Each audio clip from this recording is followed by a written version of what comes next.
விழ வைத்து அழ வைத்து சிரித்த பின்பு சிந்திக்க வைத்து ஆபத்திற்குள் கை கட்டி அத்துணைக்குள்ளும் உதைத்து மனுஷியாக மண்ணில் வாழ வைத்த என் தாய்க்கும் தந்தைக்கும் தமிழுக்கும் மற்றும் அவையோருக்கும் சபையோருக்கும் என் முதற்கண் வணக்கத்தை தெரிவித்து தலைப்பிற்குள் நுழைகிறேன். தாருங்கள் தங்கள் காதுகளை. நான் பேச போகிற தலைப்பு காலம் போற்றும் ஏபிஜே அப்துல் கலாமின் சிறப்பு. அவரை பற்றி கூறப்போகிறேன் தொகுப்பு. இருந்தாலும் மறைந்தாலும் பேர் சொல்ல வேண்டும், இவர் போல யாரென்று ஊர் சொல்ல வேண்டும் என்ற வரிகளுக்கு பொருத்தமானவர் நம் தலைவர் கலாம். இவர் கனவு என்னும் சாதாரண ஒரு வார்த்தையை இளைஞர்களின் நெஞ்சில் நங்கூரம் போல பாய்ச்சியவர். ஒருவனை உலகம் திரும்பி பார்க்க வேண்டும் எனில் அவன் பணக்கார தந்தைக்கு மகனாக பிறக்க வேண்டும் என்று அவசியமில்லை. ஏழை குடும்பத்தில் மகனாக பிறந்து கடும் பயிற்சியும் விடாமுயற்சியும் களையாத கனவும் இருந்தால் அவன் வானில் பறக்க முடியும் என்று இந்த உலகத்திற்கு நிரூபித்து காட்டியவர்.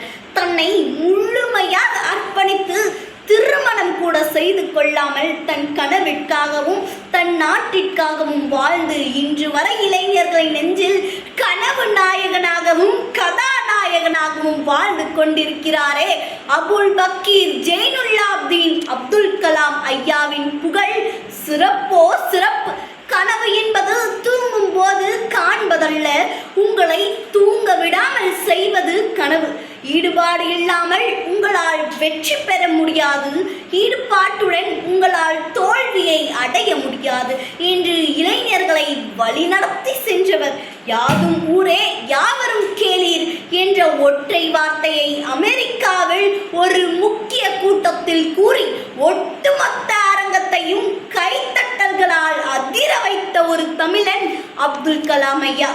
இவர் ராமநாதபுரம் மாவட்டத்தில் உள்ள தனுஷ்கோடியில் 1931ஆம் ஆண்டு அக்டோபர் 15ஆம் தேதி பிறந்தார். 1963இல் இந்திய விண்வெளி ஆராய்ச்சி கழகத்தில் சேர்ந்த கலாம் அவர்கள் SLV 3 திட்டம் இயக்குனராக பணியாற்றினார். அதன் மூலம் ரோகிணி என்ற செயற்கைக்கோளை விண்ணில் ஏவி அதை பூமியை வெற்றிகரமாக சுற்றி வர செய்தார். கால் ஊனமுற்றோர் இளம்பிள்ளை வாதத்தினால் துன்பப்படுபவர்களுக்காக மிக லேசான கார்பன் பொருள்களை பயன்படுத்தி செயற்கை கால்களை உருவாக்கினார். திரிசூல, பிருத்திவி, ஆகாஷ், நாக், அக்னி என்ற பல ஏவுகணைகளை விண்ணில் செலுத்தினார். அணுகுண்டு சோதனை நடத்திய வல்லரசு நாடுகளுக்கு சவால் விட்டார். இன்று உலக அரங்கில் இந்தியா தலை நிமிர்ந்து நிற்க காரணமானவர் கலாம் ஐயா.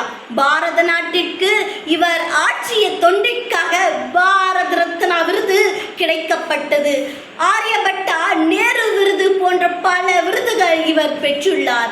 23 பல்கலைக்கழகங்கள் இவருக்கு டாக்டர் ஆஃப் சயின்ஸ் பட்டத்தை வழங்கியுள்ளது. இறுதியாக ஒரு புது கவிதை மூலம் என் பேச்சை நான் முடித்துக் கொள்கிறேன். அதிசய மனிதன், ஆழ்மை சிங்கம், இதயத்தில் கனிவு, ஈடில்லா அறிவு, உழைப்பே மூச்சு, ஊர் நலமே பேச்சு, எதிராளியிடமும் நட்பு, ஏற்றமே கனவு, ஐயமின்றி அறிஞன், முப்பிலா துணைவன், ஓங்கு புகழ் தலைவன், ஊடகமான திருமகன், இது போலொருவன் காண்பது அரிது. ஜூலை 27ஆம் தேதி 2015ஆம் ஆண்டு நம்மை விட்டு மறைந்தால் உலகமுள்ள நாள் வரைக்கும் கலாம் ஐயாவின் புகழ் மணக்கும். அவர் கூறிய வார்த்தைகள் அனைத்தும் இளைஞர்களின் நெஞ்சில் நீங்காது நிற்கும். காலமோ சுருக்கம், கருத்தோ பெருக்கம், இனியும் நான் பேசினால் ஏற்படும் சுரக்கம். எனவே எனக்கு வாய்ப்பளித்தமைக்கும் என் வாய்மொழியை கேட்டமைக்கும் நன்றி கூறி விடைபெறுகிறேன். நன்றி, வணக்கம். வாழ்க வளமுடன், வாழ்க தமிழ்.